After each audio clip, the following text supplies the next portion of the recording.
Add more space. With an original mini roof box, you can carry additional luggage that does not fit into your car. Nevertheless, please observe the load weight limits. Check the manuals for the maximum payload of your roof box and your car's roof load limit. To mount the mini roof box, first install the 4 anchor points. Push the screws of the sliding blocks through the bottom holes of the roof box. Now, fit the clamp plates into the molds, threading them onto the sliding block screws. Screw the clamping bolts loosely onto the sliding block screws. All anchors fixed? Cool.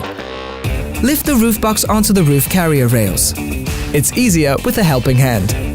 Think outside the box. Slide it to the left side on the carrier rails, until both left-handed sliding blocks are positioned in front of the carrier rails ends. Check if you can still open your Mini's boot lid. Thread both of the left sliding blocks into the carrier rails. And slide the roof box to the opposite side of the carrier rails. When the right-handed sliding blocks are positioned in front of the right carrier rail ends, also thread them into the rails.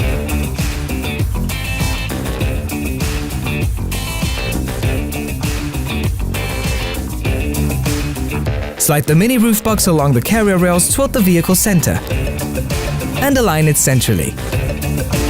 Open the roof box from one side and tighten all 4 clamping bolts on top of the sliding blocks.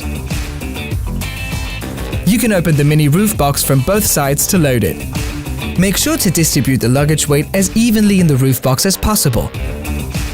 Use the lashing and the included tension belts to tie down all the luggage together, so the load won't shift when you drive. If preferred, you can glue the white stripes on the box for more individualization. Check out our other how-to videos for more about your Mini.